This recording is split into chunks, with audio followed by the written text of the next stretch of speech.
Hey folks, this is Raniac, and welcome to Let's Play the Adventures of Batman and Robin, an action platformer released by Konami for the Super Nintendo in 1994. We're going to jump straight into the first level of 8 in total, entitled Amused to Death, featuring a not at all familiar looking silhouette. Gee, I wonder who that's supposed to be. He says with no trace of sarcasm in his voice whatsoever. Sarcastic? Moi? Okay, all kidding around aside, each level begins with a cutscene, as you see here. This cutscene involves Bruce Wayne, alias Batman, and come on, that's not a spoiler, everyone knows who Batman is, apart from his enemies for some reason, and all the other residents of Gotham City. You know what? Cancel that last remark. Anyway, he's engaging in conversation with Alfred, and then Harley Quinn interrupts because she's a rude little madam, and introduces the Crown Prince of Crime. In some respects, the Moriarty to Batman, Sherlock Holmes, the Joker. And normally I wouldn't be talking over these cutscenes in any other LP, but I figure because it's just scrolling text and the same monotonous song droning on in the background, you wouldn't mind so much. But if this really is a problem, then let me know, and I'll try and tone it down or cut it out altogether in future videos. So as you've probably guessed from this little bit of exposition, level 1 is going to see us pitched against the Joker and his various minions and traps. And I for one am completely okay with this, because the Joker is an absolutely iconic villain. Not only is he arguably Batman's greatest foe, although your opinion may vary on this, he is probably one of the greatest villains of all time. And this end of the cutscene here perfectly sums up the relationship between Alfred and Bruce Wayne. Alfred is the wise, old and well-meaning butler who thinks things through. By contrast, Batman rushes into things head first, but only because he's forced to, because he's the hero. Now before every mission, you will get this equipment screen. You don't have to take every piece of equipment into a level. In this case, I don't take the spray gun and the smoke bomb because they're not needed. Everything else is completely optional. But there will be times when you need to bring a certain piece of equipment just to complete a level. Now rather than starting us off slow and gentle, the game instead throws us straight into battle with these nondescript looking goons, which gives me an opportunity to explain the combat mechanics of the game.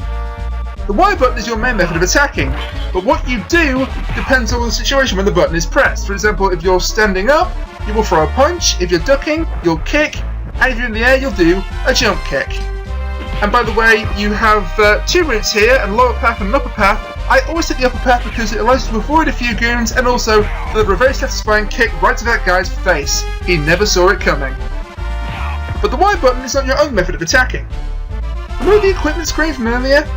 You can cycle through your selected equipment with the X button and then use it with A. And I showed off a few of the bits of the equipment earlier on. The Ninja Star, which is the basic thrown projectile, the goons take 2 hits to kill in this level. The Batarang will stun your opponents and make them easy pickings, and the Plastic Explosive kills them in 1 hit. Also, Joker is so much of an egotist, he had a Funhouse built in his own image. That's insane, but then again the Joker is insane. Mind you, it can't be worse than Krusty's Super Funhouse, can it? Hey! Hey, hey! Ugh. Now once you make it inside the Funhouse, you'll start to see a few more traps appear, including these turrets made in the image of Mr. J himself, but they're very easy. They fire bullets, but you can just duck and they can't hit you, and Batman's forward roll is very useful for taking them down, which you do by ducking and then pressing the jump button. And another example of advanced mechanic in action here, wall jumping. Just jump towards a wall and then press the jump button again. Sounds easy, but will save your life in later levels. And I just got bad flashbacks to Hydrocity Zone Act 2 from Sonic 3 and Knuckles. And yet more traps. The Joker is a very tricksy bastard, isn't he? But the grappling hook, which is another piece of your equipment, will save your life, not just in this level, but in just about every level that you need it. Honestly, those spikes aren't too hard to get past if you know that they're there, but they can take off quite a bit of damage. More blocks trying to come from the ceiling and crush you, but as long as you know they're coming, they're very easy to avoid. And we have a mini-boss! A giant toy soldier, also in the shape of a Joker. Man, this guy is such an egotist! This guy actually appeared in an episode of the TV show, well, he and others like him, entitled Christmas with the Joker. The same episode that those Joker turret things also appeared in. And he's an extremely easy boss if you know what to do. He will try and stab you with his bayonet, although it looks more like an overgrown litter spike. And every time you hit him in the face, bits of him will fly off and attempt to hit you. What you've got to do is jump once, kick him in the face, back off, and you should be able to perfect this guy, no problem, like I just did. His head blows off, and that's the end of that colossal opponent. Over to the right here, we have the Joker. But of course, being the Joker, he's not just going to surrender without a fight, because that's just not the Joker's style. Instead, he laughs inanely in our face, as the Joker is wont to do, and he runs off after giving some rather un-Joker-esque dialogue. Dialogue in this game is pretty good, but there are occasions when I don't feel it quite matches the characters that are on the screen.